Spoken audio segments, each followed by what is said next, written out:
Mr. Jackson, would you introduce yourself? Tell us your name and DOC number, please. Graylyn Jackson, 131142. Yes, sir, Mr. Jackson. And so for your information, I think you can see your sister, Miss Stephanie Cook, has joined us. She'll be observing. She's here in support, but she's not going to be speaking. First, I'll read some identifying information into the record. As you know, this is a rehearing, so you know the process. Your case has been assigned to Mrs. Jackson. So, Mr. Jackson, you're classified as a fourth felony offender. You're currently serving a 50-year sentence. You were sentenced in St. Charles Parish in September of 2000 for armed robbery. You received 2 counts. You received a 49-year sentence on one, 25 years on a second count. Those sentences are running concurrently. You also have in 2014 in Iberville Parish a contraband conviction for which you received a 1-year consecutive sentence. So it's a total of 50 years. Your parole eligibility was August the 1st, 2021. You have a good time date, September 6th, 2039. Does all that sound accurate? Yes, ma'am. Would you answer Mrs. Bonnie Jackson, please? Good morning.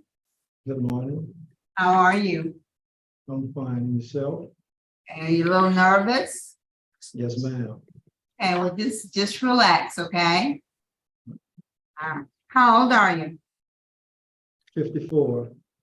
How long have you been incarcerated? Right at 25 years. Right, that's what I have. And you've been at David Wade since 2019. Yes, ma'am. Where did you serve most of your time? In Angola and Hunts. How long were you in Angola? I was in there since up until 2006, and I went to Elaine Hunts from there. Do you remember how many years you were in Angola? I think from 99 and 06. Okay, so 7 years, about 7 years. Yes, ma'am. And you went to Hunt. And then you came to where you are now, David Wade, in October of 19. Is that correct? Yes, ma'am.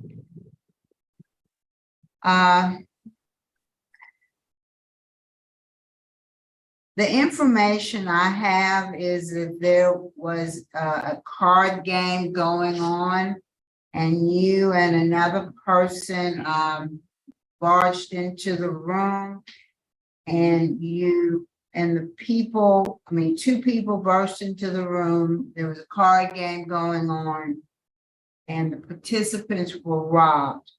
And you were in the car, and you were the getaway car driver. Is that correct?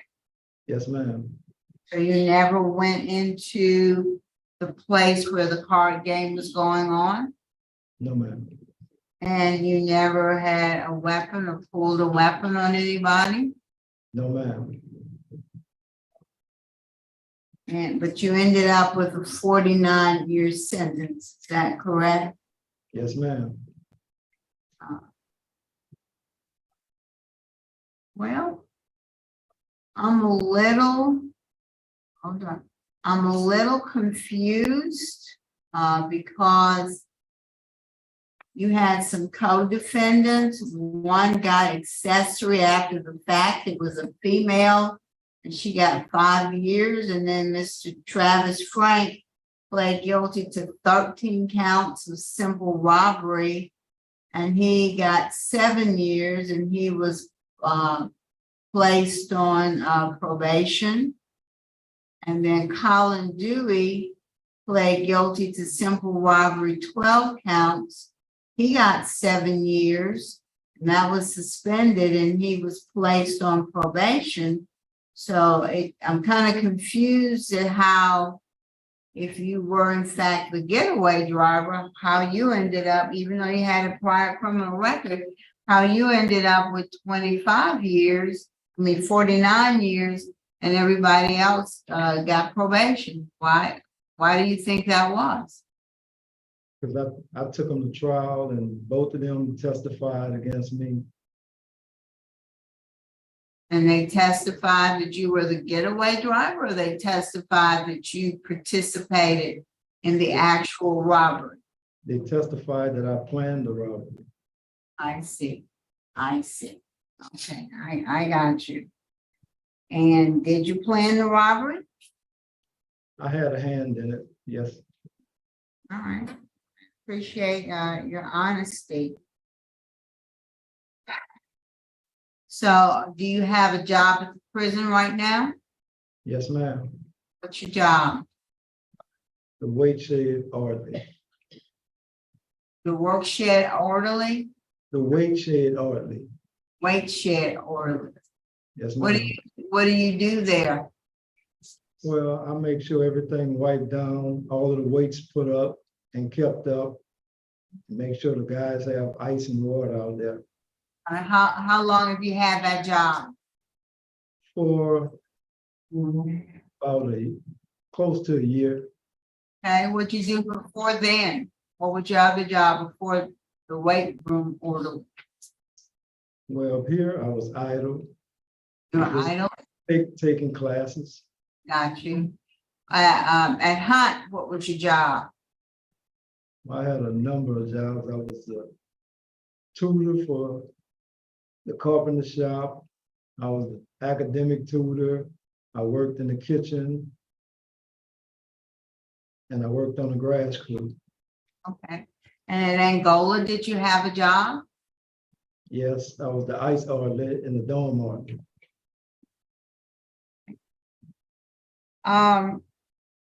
I see you've taken living in balance. Did you have a substance abuse problem before you came to jail? Were Yes, you ma'am. I using drank. drugs and alcohol? I drank. Did you ever use illegal drugs?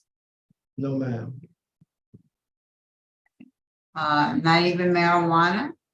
No, ma'am. So tell us about your drinking. How often were you drinking? I'll say on occasions, like on the weekends, whenever I went out to party or clubs. Okay. When you drank, did you drink till you got intoxicated? Sometimes. Do you consider yourself an alcoholic? Borderline. What's borderline? That's like being borderline pregnant. You either are or are not an alcoholic. So what does that mean, borderline? Okay, well, yes, ma'am. And what'd you get out of living in balance? Well, that, alcohol tends to control us. When we drink, we don't have no power of ourselves. We allow, we end up doing things that we regret. And what did they teach you about how to deal with alcohol? Don't drink. Okay, but easier said than done. Did they give you any tools on how you can avoid drinking? Yes, I attend AA and NA meetings, and they help me out. We help each other out. So are you currently in AA and NA? Yes, ma'am. Okay, and how long have you participated in AA? Since I've been here, I've been in there for about 6 months, 7 months. Okay, and had you participated at any other facility? Had you been in AA previously at other facilities? Yes, ma'am, in Angola. So is AA and NA something that you think is important for you to be able to stay away from alcohol? Yes, ma'am. You've only had 24 write-ups. The last one was in 2019. Is that correct? Yes, ma'am. and that was a 30E. What was that about? Well, I sold somebody some synthetic marijuana at the hobby shop. That's a big one. And 2 confidential informers informed security on me, and I got locked up for it. And you actually, okay. Did you go to court on that charge or not? I mean, the actual, not jail court, but court. No, ma'am. Okay. Have you ever been a trustee? No, ma'am. You also did victim awareness and thinking for change. What did you get out of those programs? When victim awareness taught me that my actions, just not only make the victim victims, but my family as well. My actions cause a lot of hurt to a lot of people. Whether they was directly affected or not. Good. I see you got a carpentry degree. When did you get that? I don't know the exact year, but I was at Where were you when you got it? What institution? Elaine Hunt's. Have you ever had occasion to use those carpentry skills within the prison? Yes, ma'am. I was Tell us about I was over the carpenter shop in Elaine Hunt's. We were making cabinets for Habitat for Humanity. it. That's a really good cause. It's a really good cause. Do you know what Habitat does? Yes, ma'am. Okay. And how did you feel about working on cabinets for Habitat? Real good. Matter of fact, they offered me, if I ever get out, to look them up, and they'll help me out with a job. Well, you must do good work then. Yes, ma'am. I looked at your institutional record. It's good. And all your work evaluations, everything was excellent.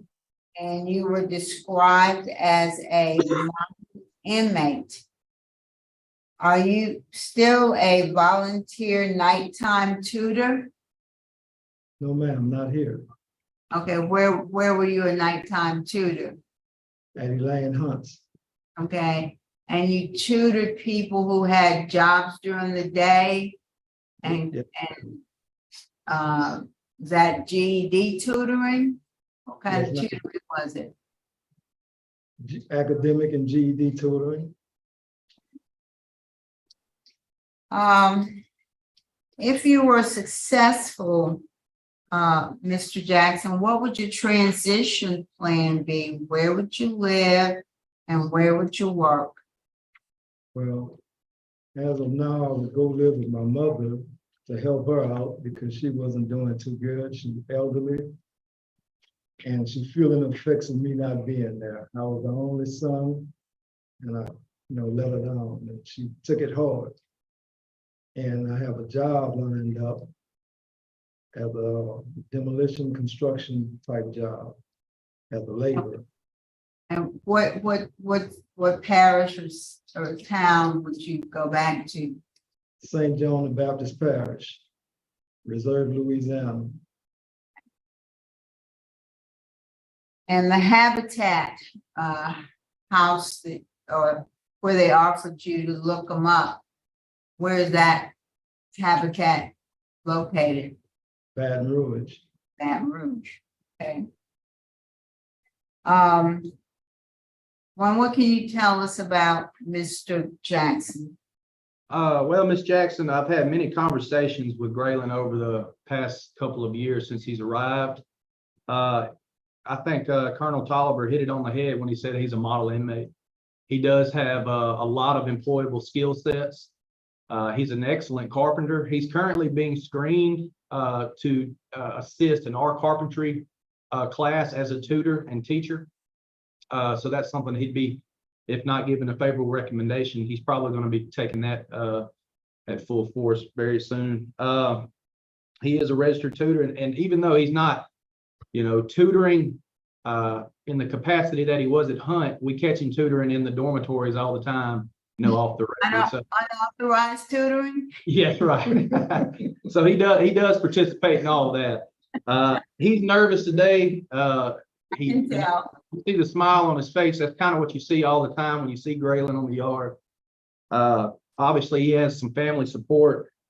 We've had conversations about his crime. He has shown that he is, very remorseful, and he is very employable. And that's pretty much all I can say about him. He's all around. He's done well here, and he will continue to do well. Thank you. All right, thank you, Mr. Renata. Next. Okay, I don't see any other questions. Mr. Jackson, is there a statement you'd like to make to us before we vote? I'm nervous, but yes, ma'am. Well, when I got locked up, I caught this charge. I was young, foolish, and it's sad to say my perception of a man was flawed.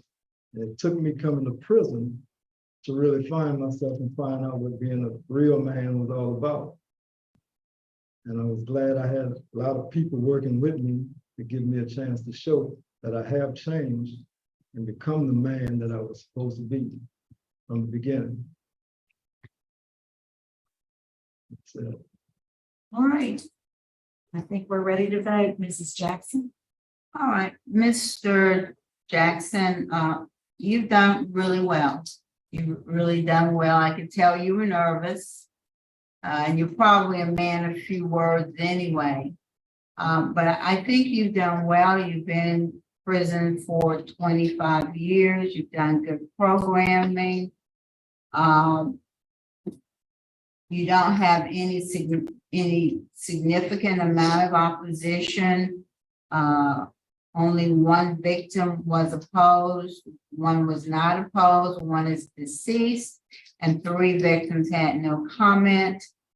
You've done good programs, and I think you're ready. So my vote would be to grant your parole. Thank you. Mr. Jackson, you've done very well. Excellent comments from the warden. My vote is the same for the same reasons. But I want to put some conditions on curfew from 6 p.m. From 9 p.m. to 6 a.m. It's 9 p.m. to 6 a.m. I want you to do some community service. I want you to talk to disadvantaged youth and try to steer them in the right direction. I want you to do that at 5 hours a month. Good luck. Thank you. All right, sir. Mr. Jackson, I'm impressed that you didn't get discouraged when since your last hearing. You stayed the course. And that's impressive to me. My vote is the same. My vote is to grant with the same special conditions, Mr. Rochelle. Good luck to you, sir. Thank you.